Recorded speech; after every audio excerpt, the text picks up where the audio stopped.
Rizalde na nag-aanyaya sa inyong samahan kami at ang aming mga espesyal na panauhin para sa kalahating oras ng masayang kwentuhan sa aming programang Art to Art, kung saan ang usapang sining at kultura ay para sa lahat.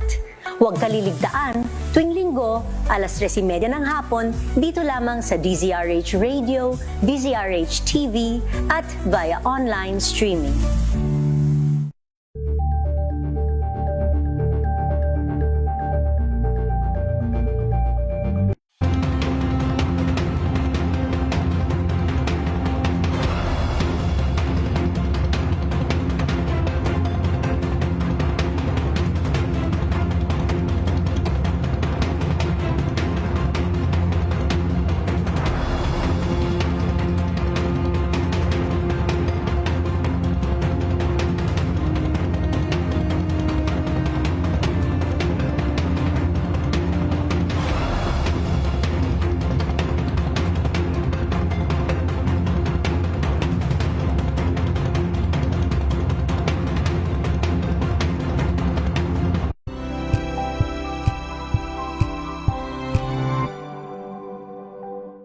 We've got you covered. From the hottest hits, exclusive interviews, kilig to the bones fan meet experience, and hataw performances of your favorite stars. Saturdays, 12 noon, dito lang sa DZRH TV.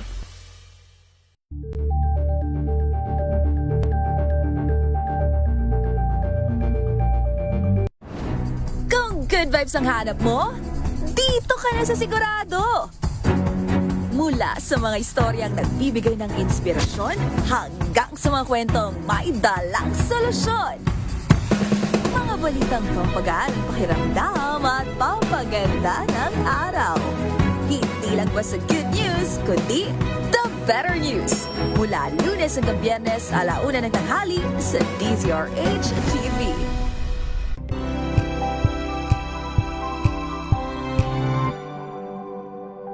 Mga kalunas, dahil sa inyong pagtitiwala, ang Lunas ay may extension na. Lunas Extension. Magandang gabi Pilipinas, Metro and Mega Manila. Ito po ang programang Lunas Extension sa DZRH at RHTV. At makakasama po Ella ni Bensal at ngayong gabing ito, mapalad po tayo at napaunlakan po muli ang ating imbitasyon, ang ating pinagkakatiwalaang surgical or general surgeon na nagtapos sa University of Santo Tomas at may residency training rin po sa Victor R. Potenciano Medical Center at fellow rin po siya ng PCS at PSGS Palace. I-welcome po natin walang iba kung hindi si Dr. Ferdinand Saifu. Magandang gabi po ulit sa inyo, Dr. Ferdy. Good evening, Eleni. Good evening, Eli. Na natin, ano naman ang ating may didiscuss sa ating very common sakit na acute appendicitis ngayong gabing to. Yes, pag-usapan nga po natin appendicitis, Doc, sabi natin ay normal or sabi natin common na nangyayari ito, ay siguro napakarami nyo na rin inooperahan sa araw-araw, Doc, Sabi nyo nga kanina, Doc, pare-pareho lang tayong tao, at pare-pareho rin lang tayo, maaaring matamaan rin po ng appendicitis.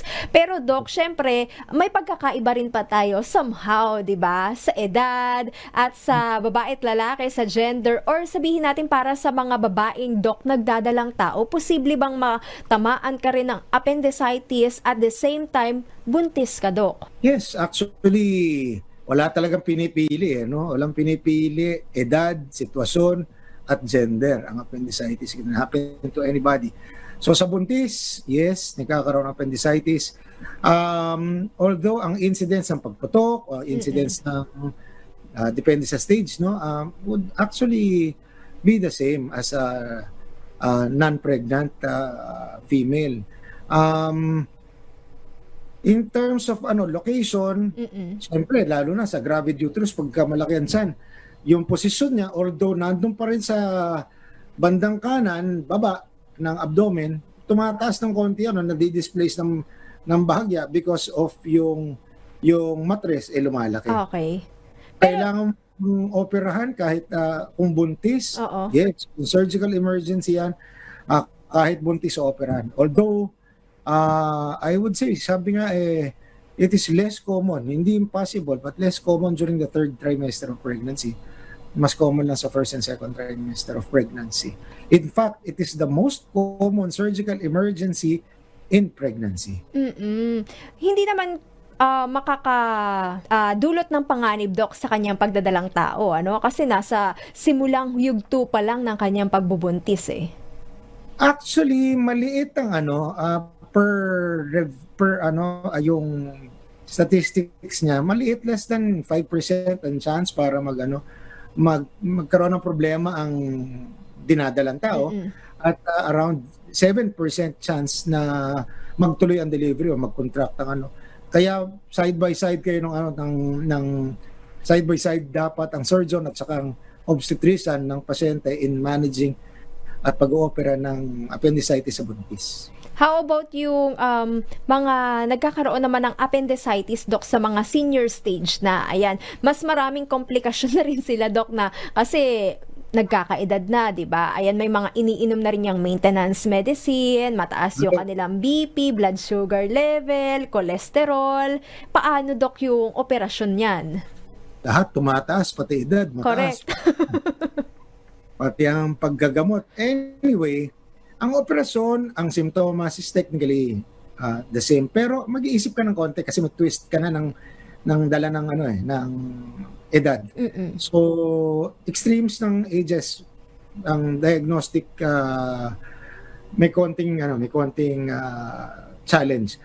Lalo na sa mga elderly, pagka nagkaroon ka ng pain in the abdomen, aside from plain and simple appendicitis, mag-iisip ka ng ibang possibility. Diyan papasok yung mga posibilidad na may bukol, ang cause ng pain. So, may mga papasok dyan yung mga additional diagnostic modalities. Now, in terms of comorbidities na meron sila, like yung diabetes, hypertension, and so on and so forth, makokontrol naman yan As long as controlled lahat ng katuwang mo na internist, Yes. then your operation should be the same. Medyo may babantayan ka lang.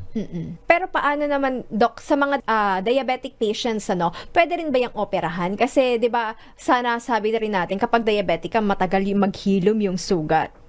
Hindi, basta ma-control naman yung yung Sugar level. Pero hindi yun ang factor kasi in the face of an emergency, especially in the face of a surgical emergency, whether mataas ang sugar niyan or hindi, at kailangan mo operahan pa rin yan. Okay. Now, chances for the possibility of post-operative complication may be higher than usual, but may mga gamot to control at saka you have to explain to the patient and be extra vigilant on the progression, especially, sabi ko nga earlier, discussion natin, yung chance for having infection, kung namamaga ang appendix mo, napalalabasin mo dun sa layers and layers of skin, fat, muscle, pwede mag-infect yan. Kaya extra careful and yung iba naglilinis thoroughly, pero whether linisin mo ng sobrang linis yung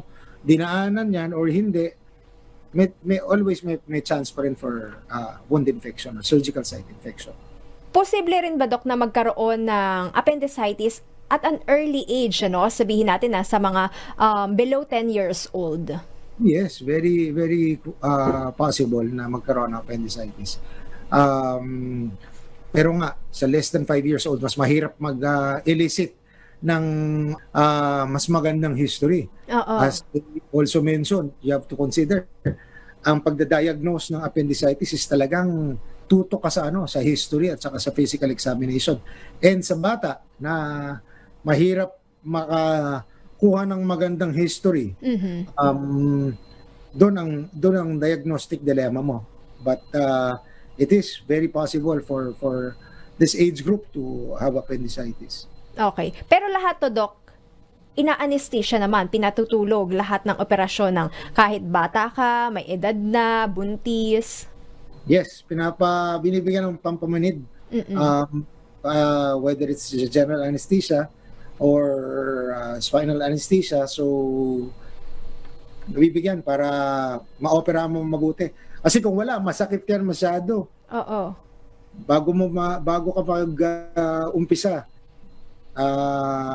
mag-aaway na kayo ng pasyente. Wala na yun. Aabutin ba, Dok, ng isang buong araw yung operasyon para dito? Depende sa stage, depende sa ano, at depende sa gumagawa. No? Uncomplicated appendix, depende kung open or laparoscopic yan, it should be less than it should be between 10 or 15 minutes to an hour max. Okay. Medyo mahirap, depende sa factor ng pasyente. Malaking tao ba to? Mataba? Marami ka bang itatahaki na layers ng mula balat hanggang loob? Ang lalim ba niyan? So yun, magtatagal ka ng konti. Depende rin kung putok ba yan or hindi. Doon tumatagal pag kailangan mong linisin mabuti yung paligid dahil may nana ka ng nando sa ruptured appendicitis with generalized peritonitis. So doon tumatagal ang mga operasyon. But hindi siya abutin dapat na isang araw. Anyway, ayan, Doc, alamin nga naman po natin, since na-mention nyo, depende sa stage, papaano ba yung stage process nitong appendicitis? Para bang cancer yan, Doc, na parang stage 1, 2, 3, 4, Sa ating pagbabalik, yan po ang ating tatalakayin dito pa rin po sa programang Lunas Extension sa DZRH at RHTV.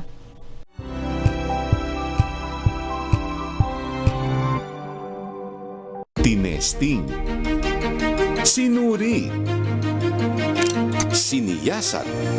Ang resulta, super effective ang Shield sa pagpatay ng bakterya at virus. Shield Antibacterial Soap. Believe ang mga eksperto sa Philippine Nurses Association.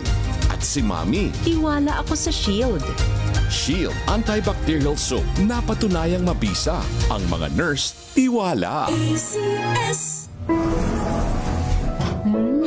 Amoy forever. Amoy LQ. Amoy New Caleb Berry Blooms. Amoy kalat, amoy good vibes. Sa lahat ng bagay, simula pa lang, siguraduhing max protection na. Kasi pag kulang ang proteksyon, baka madaling masira. Sa ngipin, dapat may max protection din. Max Alaga ng Unique Toothpaste. With Max Protect Formula, helps stop cavities before they start, while keeping breath fresh. Try Unique Maximum Fluoride Protection. Para Max Alaga, Max Protektado. ACS. Amoy forever. Amoy LQ. Amoy New Caleb Berry Blooms. Amoy kalat, amoy good vibes.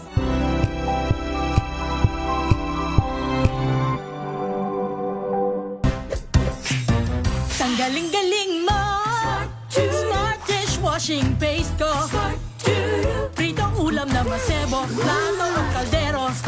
Tanggaling for everyday. Ganyan pag smart ang dishwashing paste. May double tanggaling formula. Tanggal ang sebo, tanggal ang bakterya. Pahit para walang bahid, linis fantastic sa metal at plastic. Number one ko to.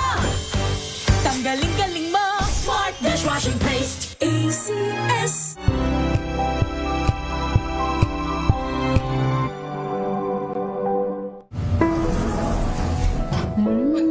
Amoy forever. Amoy LQ. Amoy New Caleb Berry Blooms. Amoy kalat, amoy good vibes.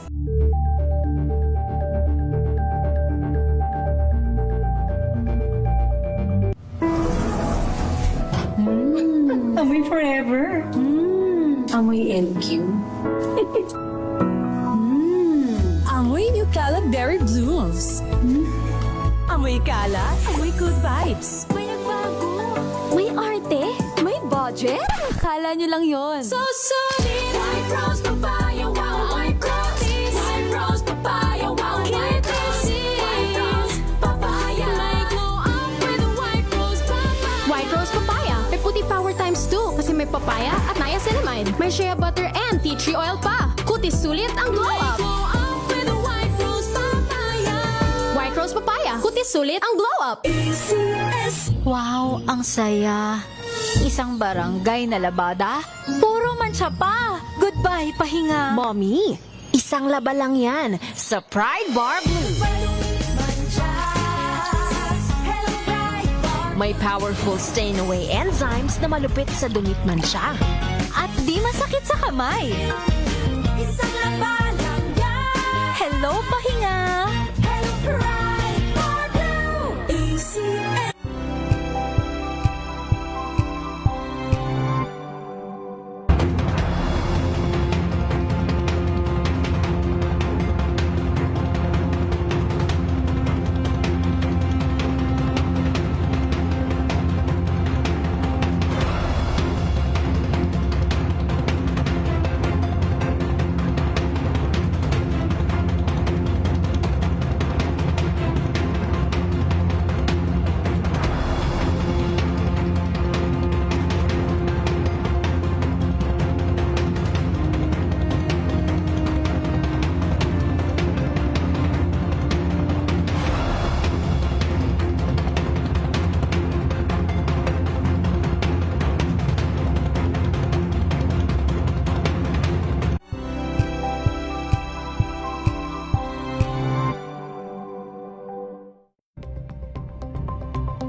Alamin ang mga maiinit na isyung pambayan, mga balitang kailangan mong malaman, usapin sa pamahalaan, politika, ekonomiya at kabuhayan. Ito ang mga dapat mong malaman, pakialaman at pag-uusapan dahil kayo ang tinig ng mamamayan dito sa Damdaming Bayan.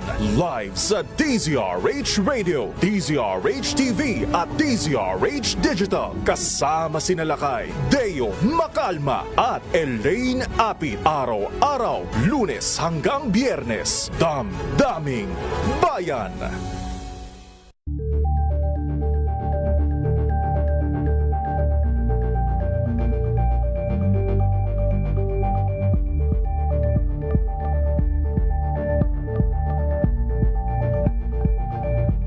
Ambalang Anthony Taberna at Jerry Baha ang gigising sa inyong umaga dahil lalatay ang humahagupit na diskusyon at komentaryo Lunes hanggang Biyernes sa 2x2.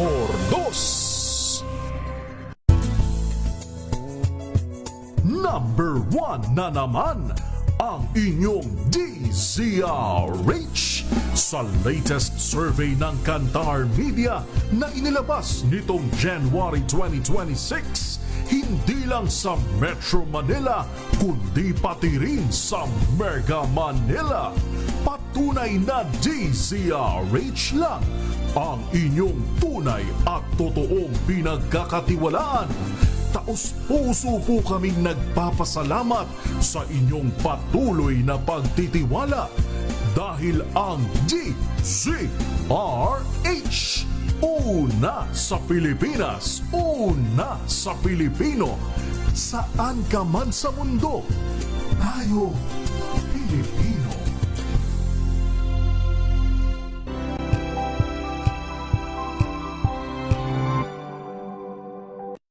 Mga dagdag na kaalaman at usapang pangkalusugan. Lunas Extension. Nagbabalik po ang second part ng ating discussion dito pa rin po sa programang Lunas Extension sa DZRH at RHTV. Usapang appendicitis, yan nga po ang ating topic. Kanina, Doc, nabanggit natin yung stage ng appendicitis. Parang cancer, ganun, Doc, na may stage 1, yung maliit pa lang yung bukol o halos wala pa, di ba? Hanggang sa palaki ng palaki o kumakalat na. Actually, more of kasi pag binenso mo sa pasyente yan, tapos sinabi mo stage, talaga isipin nila parang cancer na natin. So yung ano lang, yung actual estado ng state of the appendix, ng inflammatory process niya. So, umpisa nga yan as mentioned before, congested or nag-ano lang, namamaga. Tapos, nagkakaroon na ng pagnanana, suppuration, pwedeng dun sa area or around the area. Tapos, kahit sa paligid ng mga tabing bituka, sa intraperitoneal area. Tapos, as it progresses within the day or hours, yung dahil continuous na namamagayan, tuloy-tuloy ang pamamaga niya, nagagangrene yan, no? Yung nawawala na ng nangingitim or mabubulok, nag-uumpisa na mabulok. Tapos yung parte na area doon sa tinatawag nating anti-mesenteric border na pinaka-common na pumuputok sa doon nagkakaroon ng rupture dahil sobra na yung pamamaga, sobra na yung pressure, hindi makalusot, di ma-relieve yung pressure, puputok yan. Parang, ano ba to? Parang lobo siguro na ang capacity mo is like, let's say, 5 ml lang, pero umabot ka ng 20 ml. Puputok yan, no? It will burst, it will perforate. Tapos, dyan magkakaroon ng problema. With the ruptured appendix, magkakaroon ka ng abscess formation around it. Pwedeng hindi naman kumalat, pwedeng localized yung abscess mo rin, pero pumutok pa rin.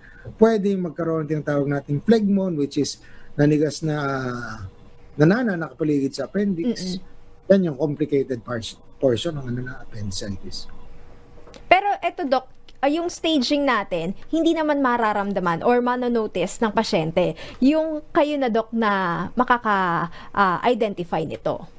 Mananotice rin ng pasyente yan actually. Kasi sasabihin ng common na sasabihin niya, kanina parang umiikot lang yung pain, nasa may tapos after a few hours, umipat na sa kanan. So masakit. Kahit sa physical examination, kahit wala pa si doktor. Kunyari, sinabi niya masakit, pero kanina, yung tanong nga na mula 1 to 10, 10 being the most painful. Kagabi siguro mga nasa 5 lang yan, so kaya ko pa lang dumumi. Pero nung madaling araw, naging 6 to 7. Tapos pagdating mo sa ER, nasa 7 to 8 na. Tapos, hindi pa nakitang mabuti, biglang nasa 9 to 10 na yan, na super sakit. So nagpo-progress yung pain ng pasyente. Nafe-feel ng pasyente yan. In terms of examination ng doktor, malalaman mo rin, no? So umpisa, pagkapa mo, kunyari equivocal, hindi pa ganun kasiguradong appendicitis.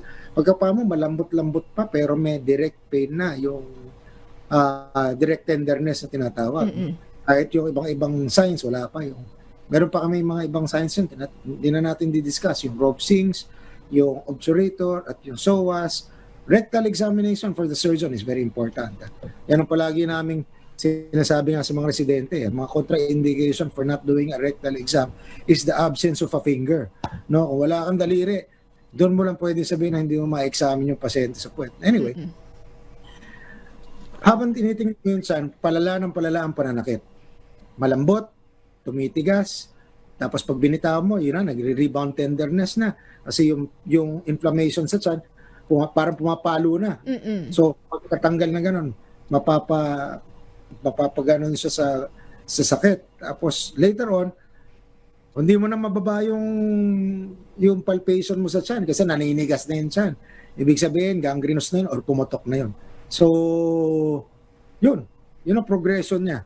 So, kung hindi mo pa o-operahan at binabantayan mo lang, malalaman mo rin kung lumalala na ba yan para malaman mo rin kung anong oras mo sa isa lang sa operating. Okay. Ito, Doc, question rin lang, ito daw po ba ay mas prone na mangyari sa mga obese patient or sabihin natin may katabaan, pasintabi po, o kalakihan yung kanilang katawan? Wala naman. Wala namang walang relation sa body habitus or sa size. Ayan. Another question dito, Doc, posible daw po bang magkaroon ng appendicitis kahit hindi ka naman po nakakaramdam ng lagnat? Uy, pwede. Pwede naman. Hindi naman yan eh. Kasi minsan madalas later part pa yung fever. Ang talagang very important dyan, as I mentioned nung unang usapan natin, would be ando ng abdominal pain, anorexia, nagsusuka or nasusuka, tapos yung feeling mo gustong magpupo, andun yan. Pero ang lagnat later on, parang pag kinakapa mo, habang lumalala yung kapa mo, doon rin nagkakaroon ng progression, pati lagnat nandiyan na, talagang nagpe-peritonitis na yan. So medyo marami pa rin na operahan or maraming nag-appendicitis na hindi pa umaabot sa fever stage, pwede nang ma-opera. Okay. Pwede rin daw po ba, Dok, na mabuntis kahit na naoperahan ka na ng appendicitis? Kasi kanina, ang mga buntis, posible rin palang magkaroon ng appendicitis. Sabi ko nga sa mga ganyang pagka natanong sa akin yan, pwede ba ako mabuntis? Pwede ba mabuntis, Dok? Pwede, basta babae. Kung lalaki, kahit nag-appendicitis na, hindi ka pa rin mabuntis. Saka sa mga lola, na-appendectomy, hindi na rin ako mabuntis. So, ang sagot dyan, yes, no problem. Okay. Eto pa, Dok, masakit ang tiyan after operation. Normal rin daw po ba yun, Dok? Or baka may infection na nararanasan na? Kung ang pasyente ay naoperahan sa appendectomy at puno ng nana, kunyari, ruptured na sa puno ng nana, pwedeng sumakit pa rin yung tiyan niya after. Dapat hindi na, kadalasan hindi na dahil nalinis mo na. Pero it warrants a repeat physical examination and monitoring by the surgeon who operated or the residents who are monitoring the patient after, because yung mga complicated appendix na puro nanaan tiyan, especially yung pumutok na appendix or yung kinain na yung appendix sa loob na halos hindi mo na ma-identify. Kasi pag inopera niyan, ikakat yung base Oo. Ikakat mo yung base, doon ka maglaligate, whether it's a laparoscopic or open, doon mo ilaligate yun para matanggal mo yung buong appendix. Pag pangit yung base mo, then may chance ang although small, but may chance ang magkaroon ng complication dun sa pinaka-base mo dahil hindi na isarang mabuti. May it be technical problem, surgical surgeon's problem, or talagang most often the state of a friable tissue makes it dangerous for the patient. Then you have to monitor. Pwedeng sumakit. But with monitoring and proper cleaning, then pain should not be happening afterwards already. Pain of the wound is very common. Pain on the wound site is very common. Pero paano, Dok, kapag yung nakakaramdam ka ng sakit ng tiyan, anong klaseng home remedy yung ma-apply natin, kung hindi naman kinakailangan talaga na every now and then magpapakonsulta po sa inyo or pupunta po sa ospital? Kung ang sakit ng tiyan is wound-related, pain medications and analgesics are given. Marami tayong mga gamot ngayon. May mga single drug, multimodal drugs na binibigay for pain para hindi na makaranas ng sakit. Now, kung ang sakit ay kasama na nilagnat or iba, parang yung pain parehas ng dati, balik lang sa ER, pakita sa clinic ng surgeon para ma-assess mabuti. Hindi naman kailangan araw-araw na ganun. Oo. Kasi hindi naman mapapauwi yan kung may napipintong kung may nakikitang posibleng problema. So bago makauwi itong mga pasyente, especially yung mga complicated appendicitis, na-assess na muna yan, may exit examination. Clearance. Oo. Hindi ako papauwi ng pasyente kung minomonitor pa, kasi mahirap na sa bahay abutin ng komplikasyon. Yes. Ano ba usually, Doc, na komplikasyon yung maaaring maranasan at dapat bantayan ng pasyente, para kung sakali nga po alerto rin sila na kung mangyari yun, magpapasangguni muli sila sa doktor?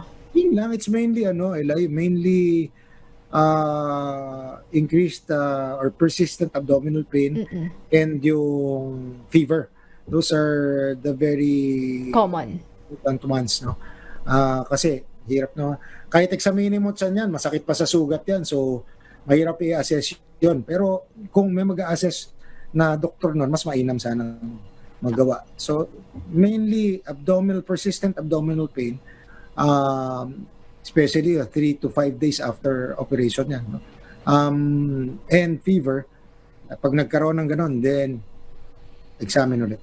Okay, maraming salamat po muli Dr. Ferdinand Saifu, at muli para nga po sa mga interesado pong magpakonsulta sa inyo, ang inyo pong clinic address, hotline number and schedule. Okay, like kung may gusto ko yung pakonsulta, my clinic schedule will be, and offices are in Victor R. Potensano Medical Center, San Juan Medical Center, Mega Mall Mega Clinic. You can reach me through my Facebook, Ferdy Saifu at yahoo.com, and you can contact me there or call the clinics. The addresses and phone numbers will be available online. Maraming salamat and keep safe always, Doc. Thank you, Ren, ma'am.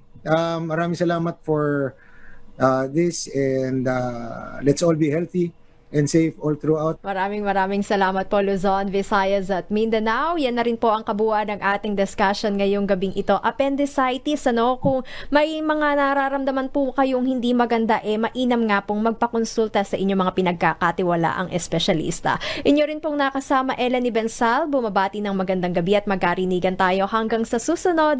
Dito lamang po sa programang Lunas Extension sa DZRH at RH-TV. Mga kalunas, hanggang bukas dito sa Lunas Extension.